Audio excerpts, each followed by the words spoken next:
France Inter. It's morning edition from NPR News.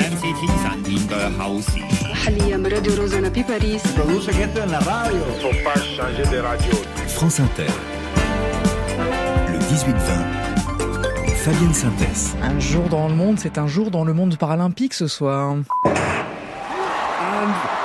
very quickly out of the blocks, Pistorius. He's absolutely head out of the blocks, closed right up on Oliveira. Oscar Pistorius is the Paralympic champion of 2012 in London. Alors on a choisi d'entendre l'arrivée victorieuse d'Oscar Pistorius. C'était le 400 mètres au JO de Londres en 2012, parce que c'est un nom qu'on a retenu. Alors on sait bien aussi que la suite de son histoire est nettement moins glorieuse, mais un nom qui sonne aussi à beaucoup d'oreilles, et ce sera l'un des thèmes qu'on va aborder ensemble. Bonsoir Laetitia Bernard. Bonsoir. Merci beaucoup d'être avec nous Laetitia. Vous êtes journaliste ici, bien sûr. Vous avez couvert 4 Paralympiades à Rio, à Londres, à Sochi, à Pyeongchang, donc été-hiver. On vous entend tous les matins sur Inter. Pendant l'été des Jeux valides, vous avez signé l'étonnante histoire des Jeux, une chronique qui est aussi un livre signé Horitz Kolodny, publié aux Arènes et qui est magnifiquement illustré. Vous avez été aussi, je voudrais le préciser, championne de France de saut d'obstacle. Laetitia, d'abord, on va faire un tout petit peu d'histoire. La naissance des Jeux paralympiques, finalement assez récente. Moi, la première date que j'ai trouvée, c'est 1960. L'idée vient d'où? Qui l'impose ? 1948, Stoke Mandeville, c'est pas très loin de Londres, et en fait, alors c'est un peu le médecin malgré lui, c'est-à-dire que c'est le docteur Goodman. Il est pas au courant qui va lancer toute la dynamique paralympique, mais simplement, il est dans un hôpital où on soigne les grands blessés de guerre suite à la Seconde Guerre mondiale, et il se rend compte que en organisant de l'activité physique, ça aide ses patients physiquement et psychologiquement. Il se dit tiens, je vais organiser une compétition. Alors il y a très peu de sports, il y a que quelques sportifs en fauteuil. Et ça a lieu en même temps que les Jeux Olympiques de Londres en 1948. Et donc au fur et à mesure, il y a de nouvelles nations qui viennent dans cet hôpital pour faire des épreuves sportives. Il y a de nouveaux sports qui se développent. Et effectivement, pour la première fois, la compétition para, ça s'appelle pas encore paralympique d'ailleurs à l'époque, a lieu à Rome, c'est-à-dire dans la même ville que les Jeux Olympiques en 1960. Mais la date clé où vraiment on emploie le terme de Jeux paralympiques, c'est dans les années 80 seulement. Alors, il y a peut-être aussi, Laetitia, vous me direz si je me trompe, dans une sorte d'indifférence générale. On est heureux que vous soyez avec nous parce que, pour ne rien vous cacher, en cherchant pour cette émission, on a cherché les livres écrits sur les Paralympiques au fil des Jeux, on a cherché les articles écrits sur les Paralympiques au fil des Jeux, on a cherché, les documents qui auraient pu être faits par des universitaires, quelqu'un qui aurait documenté. Et en fait, on est en 2024, personne ou presque.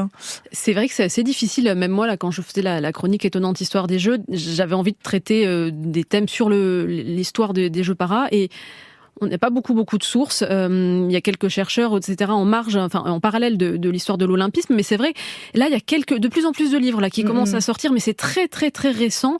Vous n'avez pas des journalistes comme des journalistes de l'équipe qui ont écrit sur le Tour de France, sur plein de choses. Il n'y a pas sur les paras pour l'instant. Il faut attendre encore longtemps, de toute façon, pour que les Jeux valides et les Jeux paralympiques soient couplés. Là aussi, ça commence à quel moment et c'est la volonté de qui ? Le traité, l'accord entre le comité olympique international et le comité paralympique pour déterminer en fait que chaque ville qui accueillera les Olympiques organisera aussi les paras et sur les mêmes sites. C'est 2001 si je me trompe pas. Enfin, c'est après 2000. Donc effectivement, c'est très récent. Oui, c'est très récent. Et ça veut dire dans l'indifférence générale ou pas, Laetitia, au début en tout cas? Indifférence générale, c'est que c'est méconnu, mais c'est aussi comme beaucoup plus largement sur les questions de handicap. Mais c'est vrai que moi j'ai des souvenirs, puisque donc vous l'avez pas reprécisé, mais je suis aveugle et donc j'ai fréquenté gamine des sportifs qui rentraient des Jeux, par exemple d'Atlanta ou mais personne le savait. Les Jeux paralympiques, c'était quelque chose de... Ça avait l'air sympa, mais on savait pas du tout ce que c'était. Et on savait on savait à peine que ça existait. On raconte souvent que la bascule, c'est Londres. Oui. Londres, c'est 2012. Qu'est-ce que Londres a eu de particulier ? En quoi c'est une bascule ? Mais très clairement, c'est une bascule. D'abord parce que vous avez une chaîne nationale, Channel 4, qui a diffusé en direct énormément d'heures, parce que au niveau de la billetterie, je sais plus, mais la fois d'avant, ça devait être même pas, on était sur du 1 million de billets vendus. Là, à Londres, je crois qu'ils sont à 7 ou 9 millions, je sais plus. Et moi, j'ai le souvenir de la piscine paralympique, la piscine où le public hurlait. On avait sur n'importe quelle course, ils étaient extrêmement impliqués. Et c'était très impressionnant. Et vraiment, il y a eu un tournant médiatisation et engouement du public très très net à Londres. On va y aller à Londres dans un tout petit instant. Laetitia, un mot quand même encore. Est-ce que ça a été un coup d'épée dans l'eau ou justement ça a lancé quelque chose derrière à Rio? Alors après Tokyo, c'est des jeux très particuliers à cause du Covid, et puis Paris. Est-ce que Londres a donné aussi un point de départ pour les suivants? Oui, ça a lancé. Ça a créé une sacrée dynamique. Et Rio, c'était un tout petit peu moins, mais la dynamique était lancée même au niveau média, même, au niveau visibilité. Non, c'est pas un coup d'épée dans l'eau. Alors, allons-y justement à Londres, retrouver Eric Albert. Bonsoir Eric. Bonsoir. Et c'est vrai que jamais autant de nations, jamais autant d'athlètes, jamais autant de public. À l'époque, on avait dit, voilà la plus grande célébration handisport de l'histoire. Et cette promesse à ce moment-là, Eric, en 2012, elle est tenue.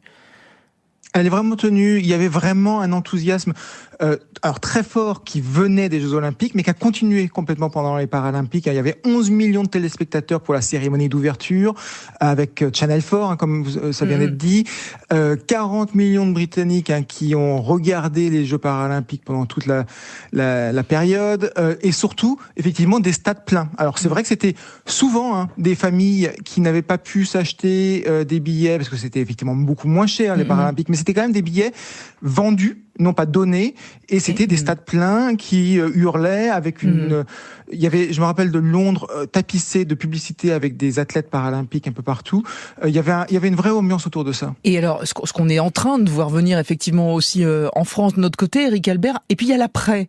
Parce que les Jeux, c'est aussi une promesse pour un après, et chez vous à Londres, ça a finalement été plus compliqué. La vie des handicapés, pour dire les choses clairement, n'a pas changé du tout au tout. Pas du tout. C'est formidable pendant 15 jours, mais ça n'a pas changé grand-chose. Il y a eu quelques stations de métro qui ont été renforcées en termes d'accessibilité grâce aux Paralympiques, mais dans l'ensemble, le métro reste encore très difficile d'accès. Plutôt mieux qu'à Paris d'ailleurs, mais quand même très difficile d'accès.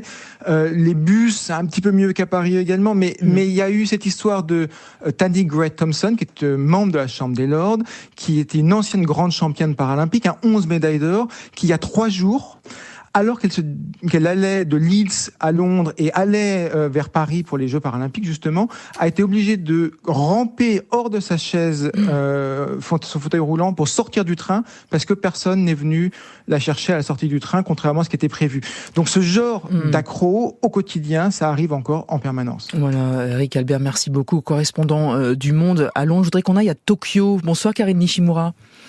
Bonsoir Fabienne, bonsoir à tous. Et la raison pour laquelle je voulais qu'on vous entende, et ça intéressera Laetitia aussi, c'est que chez vous, au fond, pas d'héritage parce qu'il n'y avait rien à faire. Dans une ville comme Tokyo, la ville est déjà adaptée au handicap, a déjà été pensée par les Japonais. Oui, en effet, on peut difficilement attribuer aux Paralympiques de 2021 l'accessibilité des transports, par exemple, ou des espaces publics, car c'est une préoccupation ici depuis environ 30 ans, avec une série de lois de plus en plus strictes qui encadrent la conception des espaces publics et particulièrement les infrastructures de transport pour les rendre accessibles à tous. Le vieillissement accélère aussi cette tendance, de même que les rénovations ou la reconstruction pour des raisons de mise aux normes parasismiques. Alors le résultat, c'est qu'il y a 756 gares et stations de métro à Tokyo, dont 98% sont dotés d'ascenseurs, de marquage en relief au sol pour les personnes aveugles, d'équipements permettant un accès aisé à tous les handicapés. Et c'est pas qu'une question d'équipement en plus, il y a le personnel qui est là pour aider. Quelqu'un qui est en fauteuil roulant va appeler un service et va bénéficier d'un accompagnement au départ et à l'arrivée avec une passerelle, etc. Et puis le renouvellement des taxis, lui, a été accéléré par les Paralympiques. Alors ça fait rêver, peut-être en écoutant ça, il y a Laetitia Bernard qui fait oui de la tête. Juste une dernière question, Karine. Si l'inclusion est déjà là, est-ce que ça veut dire qu'on est plus ouvert aussi et que les sportifs handicapés sont non seulement plus célébrés, mais ont plus accès aussi au sport, ou pas du tout ? Alors oui et non. Oui, dans le sens où les politiques, par exemple, n'ont jamais mentionné les Jeux Olympiques sans mentionner immédiatement derrière les Paralympiques. Et donc ça leur a donné une certaine visibilité, mais l'absence du public a amoindri en retour. Et il y a une deuxième notion dont il faut parler, c'est que si l'inclusion dans l'espace est vraie, avec les équipements, l'inclusion dans la société, elle, est moins vraie, et même l'un jouerait presque contre l'autre, car le revers de la médaille, c'est que pour les personnes valides, puisque les handicapés bénéficient d'infrastructures et services idoines, eh bien, ils n'ont pas nécessairement besoin qu'on leur porte une grande attention dans l'espace public. C'est le revers. Karine Nishimura, je vous remercie beaucoup. Je vous voyais effectivement Laetitia Bernard dire, dites donc, chez nous, en tout cas, ça se passe très différemment.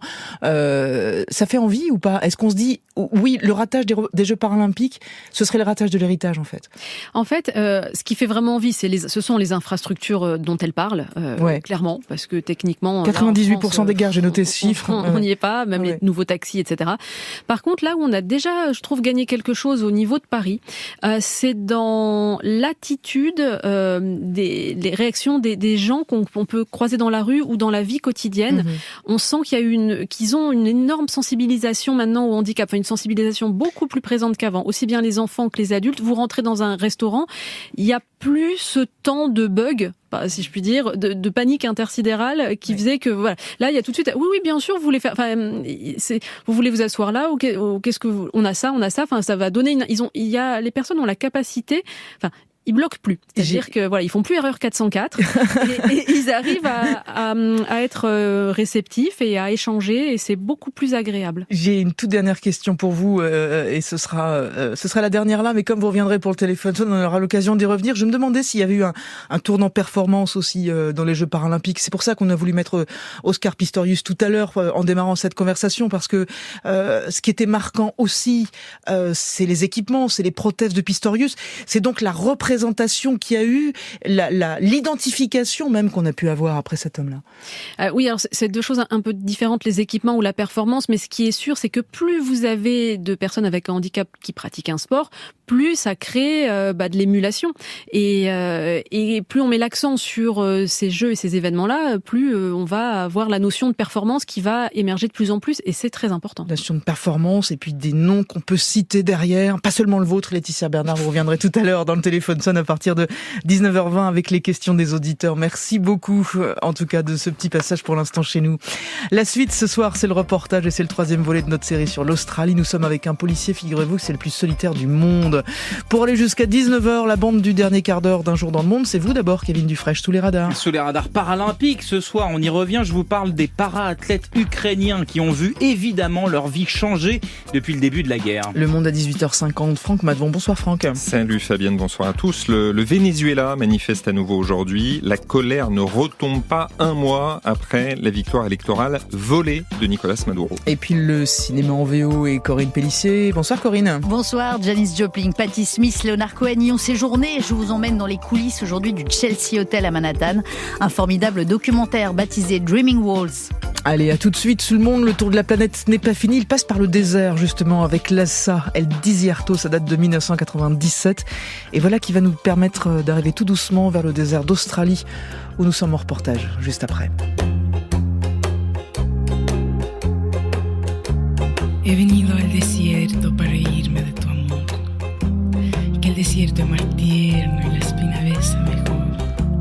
He venido a ese centro de la nada para gritar que tú nunca mereciste lo que tanto quise dar, que tú nunca mereciste lo que tanto quise dar. Ahora sí, he venido al desierto para reírme de tu amor, que el desierto es más tierno y la espina besa mejor. He venido a ese centro de la nada para gritar que tú nunca mereciste.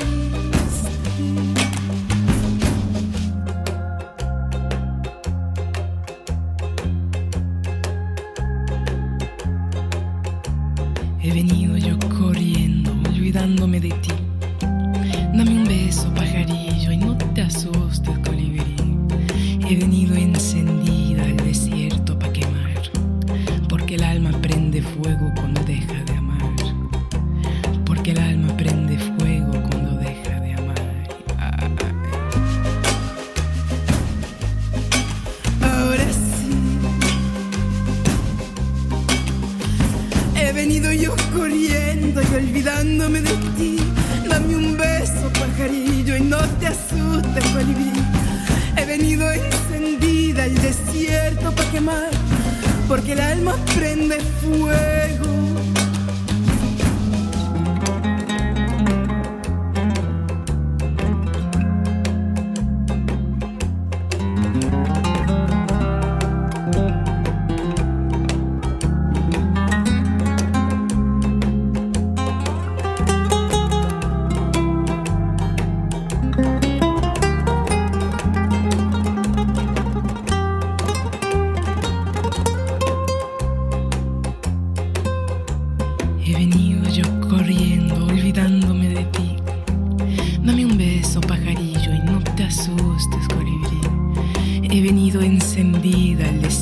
quemar, porque el alma prende fuego cuando deja de amar, porque el alma prende fuego cuando deja de amar.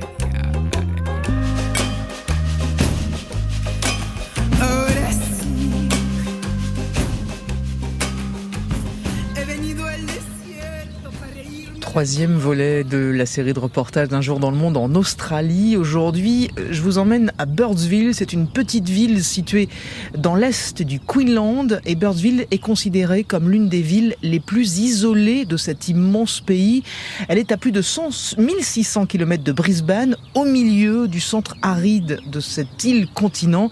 Seule une centaine d'habitants vivent dans ce lieu d'apparence si inhospitalier. Et parmi eux, il y a un policier. Il est tout seul pour assurer la sécurité de tout le monde et au-delà même sur un territoire désertique plus vaste que le Royaume-Uni, figurez-vous. Le policier le plus solitaire de l'histoire s'appelle Stéphane Purcell et le reste c'est Grégory Pless et Léo Roussel qui racontent.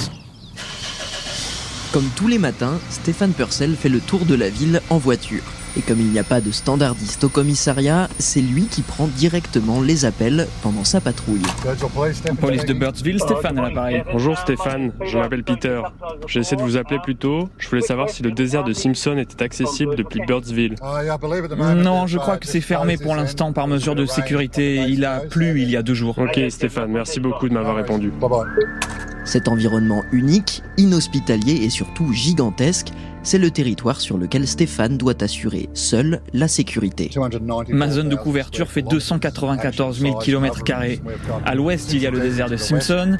Il y a 168 km jusqu'à la frontière du territoire du Nord, mais il faut compter 8 heures de route à travers des dunes de sable. Et au sud, il y a la célèbre piste de Birdsville. C'est une route de terre, il n'y a quasiment pas de réseau téléphonique. En cas de problème, ça peut prendre 2 heures pour arriver sur le lieu d'un accident de voiture, et plus encore en cas de sauvetage dans le désert. Et les choses peuvent même devenir encore plus compliquées si un facteur sur lequel Stéphane n'a aucune prise, la météo, entre dans la danse. C'est Mère Nature qui décide de tout. On doit juste s'y adapter. Mais heureusement, dans cette merveilleuse petite ville, tout le monde y met du sien et aide comme il peut. Birdsville, on en fait très vite le tour. Dans cette bourgade d'une centaine d'habitants, on trouve un aérodrome en plein centre-ville, un hôtel qui fait aussi office de pub, une boulangerie célèbre dans tout le pays pour ses tourtes au chameau et une roadhouse, un établissement typique de l'outback australien qui est en fait une station-service doublée d'un magasin d'alimentation. La propriétaire, Jenna, contrairement à Stéphane, a toujours vécu à Birdsville et elle estime qu'il a parfaitement su s'adapter. Ce n'est pas évident d'être policier dans une petite communauté. Il faut avoir une personnalité qui vous permet d'être à la fois un ami, mais aussi celui qui fait respecter la loi. C'est un équilibre délicat, mais il s'en est remarquablement bien sorti et ça fait presque 10 ans qu'il vit ici maintenant. Donc on pourrait quasiment le considérer comme un local. Précisément, cela fait 8 ans que Stéphane est le policier de Birdsville. Un poste que cet officier qui a longtemps travaillé dans des grandes villes du littoral convoitait depuis des années. Mon père était policier dans une zone rurale de Tasmanie. Ça m'a toujours tenté. Et j'adore.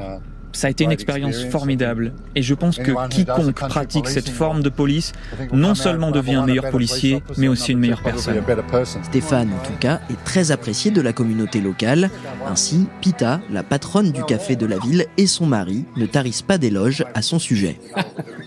Il est très important, on ne s'en sortirait pas sans lui. On ne pourrait pas faire tourner la ville sans lui. C'est une légende vivante. Il part secourir des gens perdus dans le désert, il maintient l'ordre dans cette ville et il fait tout son possible pour que tout roule. On adore Stéphane. Et en plus, il a toujours le sourire aux lèvres. Stéphane travaille également très étroitement avec le dispensaire de la ville. Une aide précieuse selon Jess, elle est infirmière. Stéphane est très important à la clinique. On s'appuie énormément sur lui pour nous aider. On gère aussi la seule ambulance de la ville, donc on compte beaucoup sur lui pour nous aider s'il y a des personnes malades dans le désert et s'il faut les récupérer. Seulement voilà, l'année prochaine, Stéphane aura 60 ans et il devra prendre sa retraite. Avec sa femme, il quittera donc Birdsville à regret. On aimerait rester, mais on a un petit-fils qui est atteint d'une maladie, donc on va aller s'occuper de lui. Mais je pense qu'on continuera à voyager dans des endroits comme ici et qu'on reviendra. D'ici là, la police devra lui trouver un remplaçant. Malgré l'isolement du poste, la tâche ne s'annonce pourtant pas très difficile. Plusieurs candidats se sont d'ailleurs déjà manifestés pour reprendre le titre d'officier de police le plus seul au monde.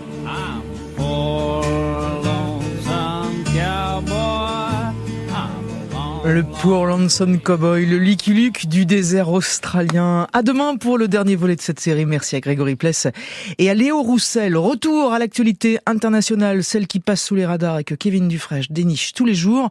Et on revient, Kevin, avec vous à cette cérémonie d'ouverture qui a lieu dans, je sais pas, moins d'une heure maintenant. Absolument. Un peu plus. Serbin and Smirnov are looking good for the victory here. It's going to be. C'est d'abord en Ukraine, Kevin, que nous allons, grande nation du paralympisme. Oui, le pays n'a pas fait moins bien que 6e au tableau des médailles depuis 2004 et il compte des vraies stars comme Mihailo Serbin, médaillé d'or en paranatation à Tokyo devant son compatriote Smirnov. Serbin que le Guardian est allé voir à l'entraînement à Kramiansk, c'est près de Dnipro en Ukraine parce que sa piscine de Kharkiv, d'où il est originaire, a été détruite par un bombardement russe. La guerre, depuis 2 ans et demi, a tout changé pour tous les Ukrainiens et encore plus pour les athlètes para. Plus de lieux d'entraînement, donc parfois plus de budget non plus, tout l'argent étant mobilisé pour défendre le pays. Et puis la psychologie, tout simplement, comment pratiquer son sport quand on a peur pour sa patrie et sa famille. On n'avait aucun espoir, aucune attente, raconte Mihailo Serbin au journal britannique, à propos des mois qui ont suivi l'invasion russe, avant de se remobiliser le temps que tout s'organise, que les fédérations payent les frais pour s'entraîner. Ils seront 74 para-athlètes ukrainiens à Paris, moitié moins qu'en 2020. Et surtout, ils seront moins que les Russes. 88 plus 8 Biélorusses qui vont concourir évidemment sous bannière neutre. C'est beaucoup plus qu'au JO. On verra donc sûrement des podiums où figureront Ukrainiens et Russes côte à côte durant ces Jeux paralympiques.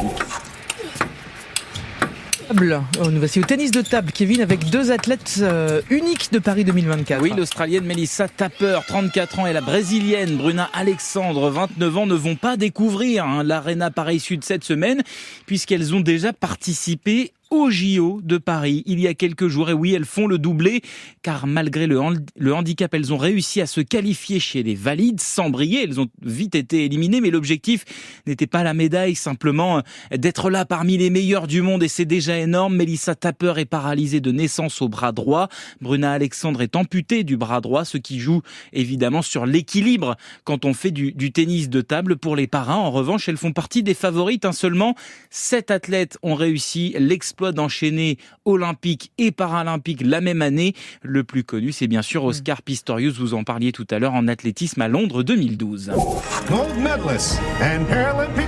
Allez, puis on y était justement aussi tout à l'heure. Allons au Royaume-Uni, Kevin, pour une histoire de sport et d'amitié. Oui, je vous présente Lauren Steedman et Claire Cashmore. Elles sont toutes les deux paratriathlètes catégorie PTS 5. Elles vont donc se battre pour tenter de décrocher la médaille d'or à Paris. Elles s'affrontent toute l'année en compétition.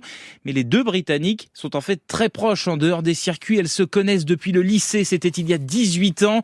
Lauren a 4 ans de moins que Claire et c'est comme ma grande sœur, raconte-t-elle à la BBC, à tel point qu'à 13 ans, elle a dit à son père « Je veux devenir Claire Cashmore ». C'était avant même de devenir sportive. Elles ne se sont plus jamais quittées. D'abord dans les piscines, elles font toutes les 2 de la paranatation avant d'aller ensemble vers le paratriathlon. À Tokyo, il y a 3 ans, elles sont toutes les 2 sur le podium, Lauren en or, Claire en bronze, et l'amitié se prolonge même avec la médaillée d'argent de cette édition de Tokyo, l'américaine Grace Norman, puisque Lauren Steedman était demoiselle d'honneur à son mariage. Figurez-vous, les 3 se retrouveront dimanche sur le pont Alexandre III. Il y aura peut-être à ce moment-là un peu moins d'amitié. Voilà, elles se retrouveront avant sur les Champs-Élysées, pas plus tard que maintenant. Elles doivent être en train d'essayer de se regrouper là pour l'instant. Merci beaucoup, Kevin. Je vous laisse partir en passant par Los Angeles, les Jeux de 2028 avec Hills, Sweet Smile. C'est un extrait d'Hills Time, 15e album studio. C'est sorti le 7 juin et c'est dans la playlist de France Inter.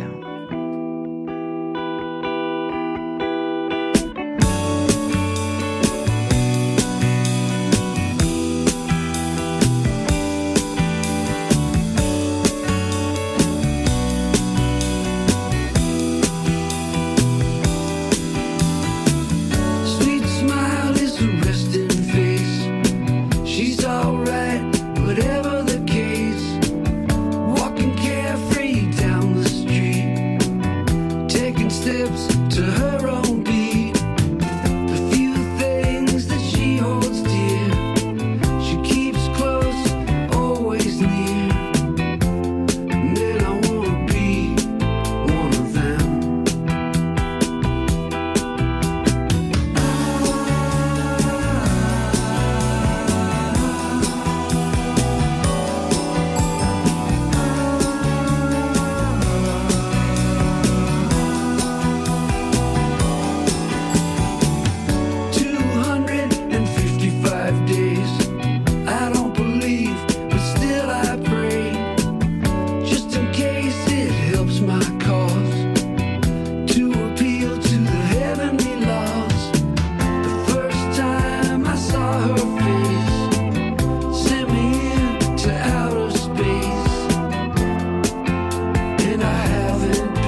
Sweet Smile sur France Inter et dans Un jour dans le monde. Le monde à 18h, presque 50, c'est Franck Madvon.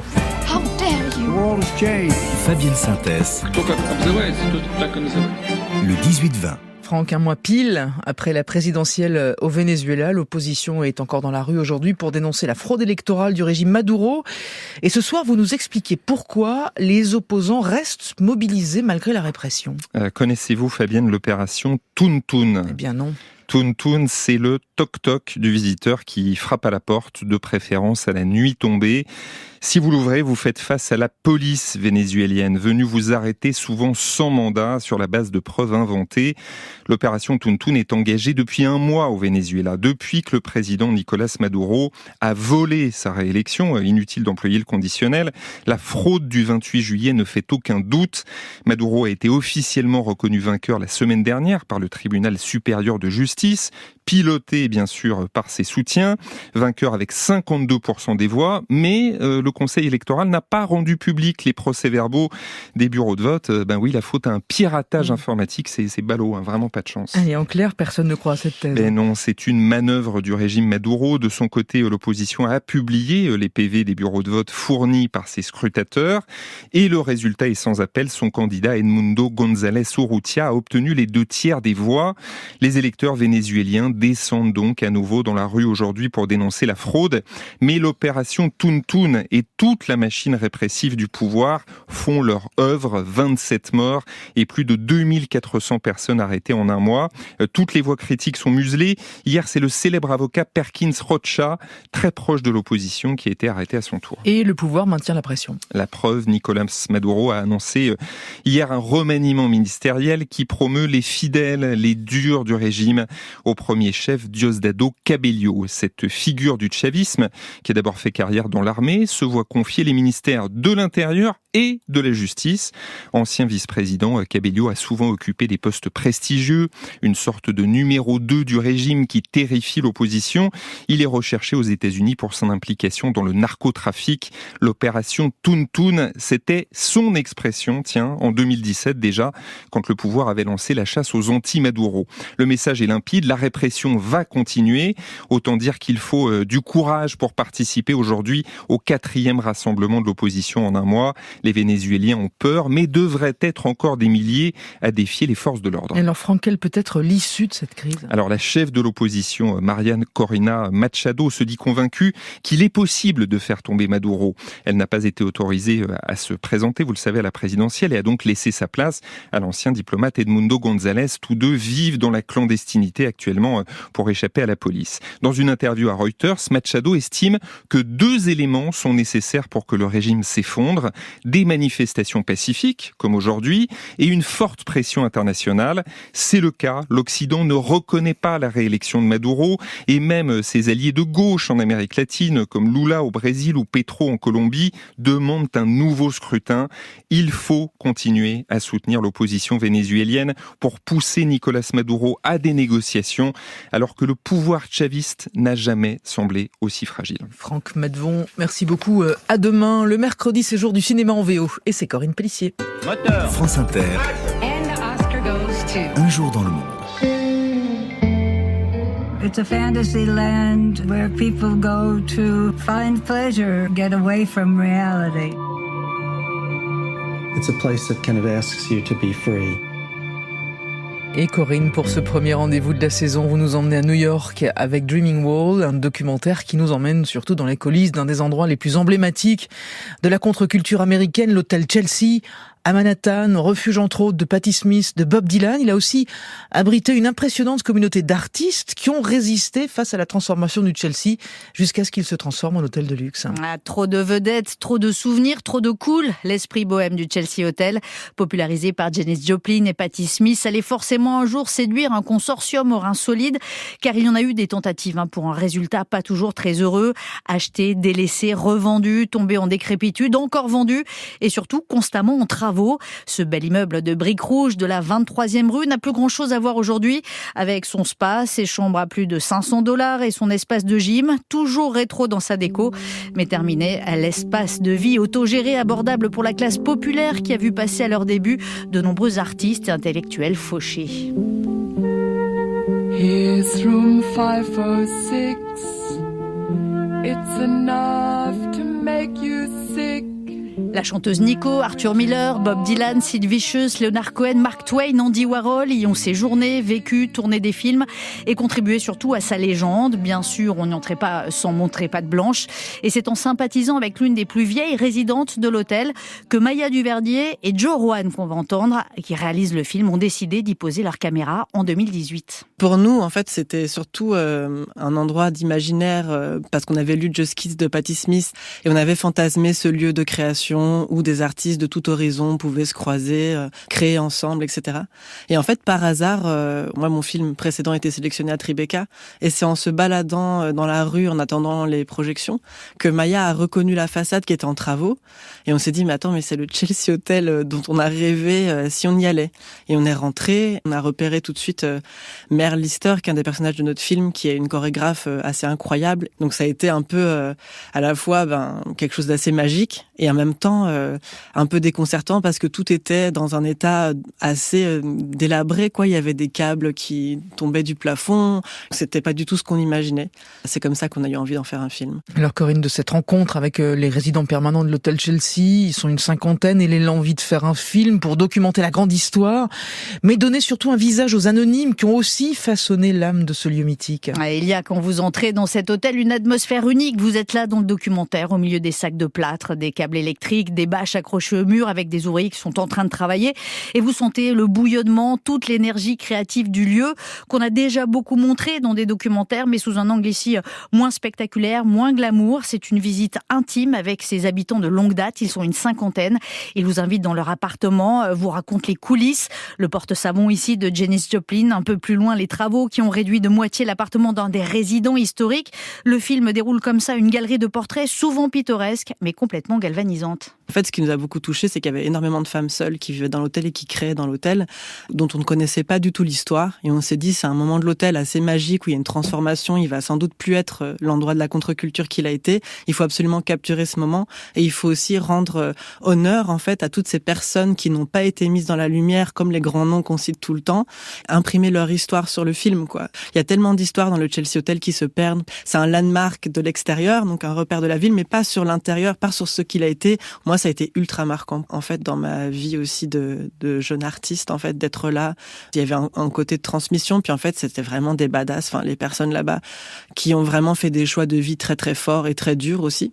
Enfin, voilà, on voulait leur rendre vraiment hommage dans tout ce qu'elles se sont rêvées, voilà, faire un peu des séquences un peu subliminales comme ça, enfin, en tout cas, où on met vraiment à l'honneur toute la beauté qu'on a vue d'elle, et c'est des séquences qu'on a tournées en 16 mm, et ce qu'on voulait le plus, c'était que ces gens, quand ils allaient voir le film, se retrouvent dedans, parce qu'on aurait pu faire des films un peu à la striptease et filmer que l'envers du décor. Et en fait, nous, on a choisi de montrer comment ils se définissaient, leur art, et aussi de montrer leur aspiration. I remember you well in the Chelsea Hotel. La visite qui se fait bien sûr en musique, Leonard Cohen, la chanteuse Nico. On y retrouve aussi beaucoup de documents d'archives et de fantômes. Un petit bijou produit par un amoureux des lieux, un certain Martin Scorsese. Allez, ça s'appelle Dreaming Walls de Joe Rowan et Maya Duverdier au cinéma ce mercredi. Corinne Pellissier, merci. À la semaine prochaine.